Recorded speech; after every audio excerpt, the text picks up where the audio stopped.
ये बात कुछ महीने पहले की है, जब मेरे पड़ोसी रोहन ने मेरी ऐसी हालत कर दी कि मैं आपको क्या बताऊं। मेरे पति जॉब के सिलसिले में लगातार बाहर रहते थे।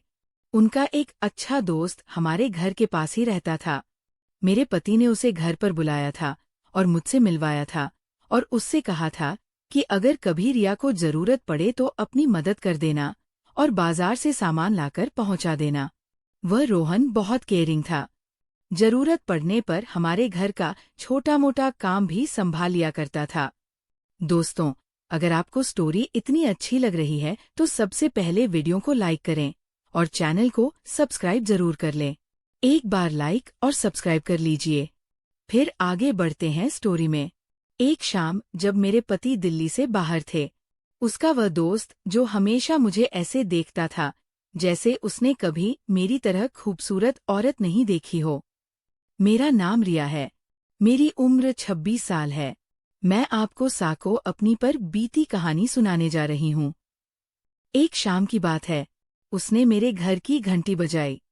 मैं पहले से ही समझ चुकी थी, क्योंकि उसकी आंखें हमेशा मुझ पर टिकी रहती थी। वैसे भी वह मेरे पति से ज्यादा हैंडसम था और मेरा मन भी उसकी ओर खींचता था। घंटी बजी तो मैंने पूछा, कौन है?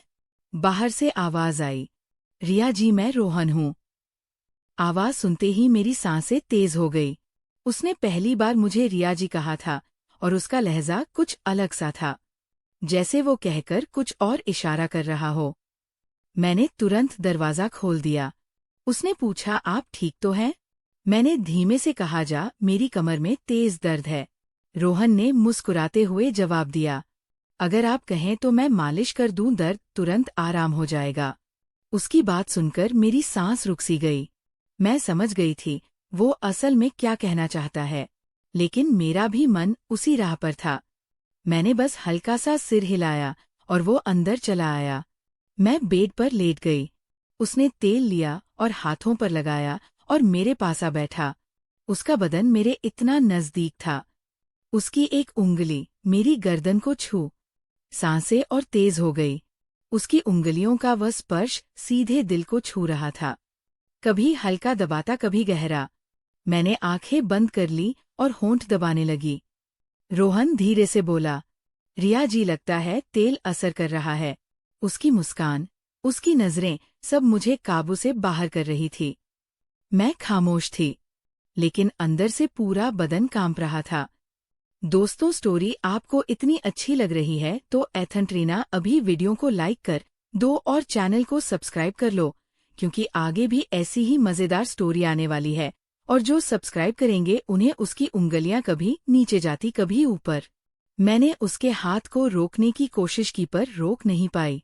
कमरे में सिर्फ मेरी धड़कनें गूंज रही थी। रोहन और नजदीक आया और धीरे से बोला, मैं जानता हूँ आप भी यही चाहती है, बस एक बार कह दीजिए। मैंने उसकी ओर देखा। उसकी आंखों में वही लालसा थी जो मैं पहले महसूस कर चुकी थी। मैं कुछ नहीं बोली, बस नजरें नीची कर ली। उसने तेल टेबल पर रखा और पास आ गया। अब हम दोनों के बीच सिर्फ एक कदम था। मेरी उंगलियां उसके हाथ से टकराई और मुझे लगा जैसे बिजली का झटका लगा हो। मैंने धीरे से कहा, रोहन। उसने हंसते हुए जवाब दिया, बस रिया जी, अब समझ गया। कमरे की हवा गर्म हो गई। दरवाजा लॉक था। पति बाहर था। मैं और रोहन एक ऐसे मुकाम पर थे जहां वापसी मुश्किल थी। रोहन मेरी आंखों में क्या सीधे देखने लगा। उसकी नजरें जैसे पूरा बदन नाप रही हो। नहीं, आपके चेहरे पर सब साफ है। मुझे संभलना मुश्किल हो रहा था। मेरा दिल जोरों से धड़क रहा था।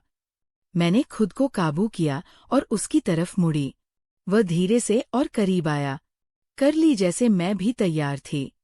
रोहन धीमी आवाज में बोला, अभी दर्द कम करना है या और बढ़ाना है? मेरे होठों पर हल्की मुस्कान आई, लेकिन मैं चुप रही। उसकी आवाज, उसकी सांसें सब मेरे अंदर घूम रही थी। कमरे में सिर्फ लैंप की मध्यम रोशनी थी। उस रोशनी में उसका चेहरा और साफ दिख रहा था। मैं उसकी हर हरकत महसूस कर रही थी और उसने बिना रुके जवाब दिया, बस रिया जी, हाँ, मैं तो आपके लिए ही आया हूँ। मुझे लगा जैसे जैसे सब कुछ थम गया हो। उसका हाथ धीरे धीरे नीचे की ओर बढ़ रहा था और मेरा बदन अपने आप ढीला पड़ रहा था। मैंने उसका हाथ पकड़कर रोकने की कोशिश की, पर अंदर से रोक नहीं सकी। उसने अपना चेहरा इतना पास लाया कि मैं उसकी सांसें महसूस कर रही थी। मेरी आंखों के सामने सिर्फ उसका चेहरा था। उसकी मुस्कान जैसे कह रही हो, अब तुम मेरी हो। मैंने दूर जाने की कोशिश की, लेकिन उसने मेरी थाम ली। हल्की मुस्कान के साथ बोला, अब तो आप मुझे रोक नहीं सकती। रिया जी, मेरी आंखें नीची थी पर होठों पर मुस्कान खुद बखा गई। अभी तो यही चाहती थी, बस कहने की हिम्मत नहीं थी। मैंने धीरे से कहा, रोहन बस करो। पर आवाज ऐसी थी जैसे रोकना नहीं, बुलाना चाहती हूँ। वो और करीब आया और मेरे कान में बोला, बस एक बार कहा, दो रुक जाऊंगा, वरना अब मैं नहीं रुकूंगा। मेरी सांसें और तेज हो गई। मैंने होठ पांव दबा लिए, लेकिन आंखों में सब साफ था। कमरे में सिर्फ लैंप चल रहा था। उसकी रोशनी में उसके चेहरे की हर लकीर साफ दिख रही थी। उसकी नजरें मेरी आंखों से होठों पर ठहर गई। मैंने मुड़कर उसे देखा और बस इतना कहा, तुम्हें समझाने के लिए मुझे बुलाना नहीं पड़ता। ये सुनकर रोहन ने गहरी सांस ली और मुझे और पास खींच लिया। अब हमारे बीच कुछ पल लगा जैसे सब थम गया हो। दरवाजा बंद, घर खामोश और हम दोनों अकेले। पति बाहर था और मैं अपने पति के दोस्त की बाहों में थी। रोहन ने कहा, रिया जी, आज के बाद सब कुछ बदल जाएगा। मैंने आंखें बंद रखकर हल्की आवाज में कहा, जो होना है हो जाने दो। और अगले ही पल रोहन ने आगे बढ़ा जहां से वापसी नामुमकिन थी। रोहन का चेहरा साफ दिख रही थी। मैंने धीमी आवाज में कहा, रोहन, अगर कोई आ गया तो? उसने हंसकर जवाब दिया, दरवाजा बंद है और घर में कोई नहीं। अब सिर्फ मैं और आप है। उसकी आवाज इतनी मीठी थी कि मेरे 100 पैर नरम पड़ गए। मेरा दिल कह रहा था रुक जाओ, पर जिस्म कह रहा था। मैं उसकी तरफ मुड़कर बोली, तुम समझ नहीं रहे, मैं खुद को रोक नहीं पाऊंगी। रोहन और नजदीक आया और धीरे बोला, इसीलिए तो अब आया हूँ, आपको रोकने नहीं बल्कि खुश करने। उस पल मेरी आंखें उसके चेहरे पर ठहर गई। उसका अंदाज, उसकी आवाज, सब मुझे खींच रहा था। मैंने हाथ उसके सीने पर रखा जैसे दूर कर रही हूँ, पर वो दूर नहीं हुआ बल्कि और पास आ गया। उसने मेरी कलाई पकड़ी और अपनी ओर खींचा। अब कोई दूरी नहीं थी। उसकी सांसें मेरी गर्दन को जला रही थी। मैंने आंखें बंद की और सर उसके कंधे पर रख उसने धीरे कहा, रिया, अब बस आप मेरी हो। मेरी उंगलियां उसके हाथ पर फिसल रही थी। मैं कुछ नहीं कह पाई, सिर्फ उसके और करीब होती गई। कमरे में सिर्फ मध्यम रोशनी थी और उसमें हमारी सांसें तेज थी। मैंने उसके कान में धीरे कहा, जो करना है जल्दी करो। रोहन ने बस इतना कहा। फिर अब कोई रुकावट आई नहीं और उस लम्हे से सब काबू से बाहर हो गया। उस शाम के उस पल में लगा जैसे समय थम गया हो। रोहन का हाथ मेरी कमर से फिसलकर पीठ तक गया। उसकी उंगलियों का वो हल्का स्पर्श भी मेरी सांसों को हिला रहा था। मैंने उसकी तरफ देखकर धीरे कहा, आज तुम्हें पता है ना, अगर किसी ने देख लिया तो? उसने मेरी आंखों में देखकर कहा, रिया, जिसकी नजर आप पर उठेगी मैं उसकी आंख निकाल दूंगा। अभी सिर्फ आप और मैं, बाकी दुनिया भाड़ में। मेरी हालत ऐसी थी कि मैं ना रो पा रही थी और ना कुछ कह पा रही थी। उसकी नजरें मेरी आंखों में थी। रोहन ने उंगली मेरे होठों पर रखी और बोला, अब कुछ मत बोलो, बस के महसूस करो। मेरे दिल की धड़कन इतनी तेज थी जैसे फट जाएगी। मैं उसके इतने करीब थी कि उसकी सांसें मेरी सांसों को छू रही थी। मैंने हंट काटे और उस लम्हे ने उसकी भूख और बढ़ा दी। उसने चेहरा मेरी गर्दन के पास ले जाकर कहा, अब आप मेरी हो। चूंकि एक मैं अपनी जगह थम गई थी। उसकी बातें, उसका स्पर्श मुझे होश खोने पर मजबूर कर रहा था। मैंने आंखें बंद करके कहा, जो शुरू किया है अब पूरा कर दो। रोहन की मुस्कान और तेज हो गई।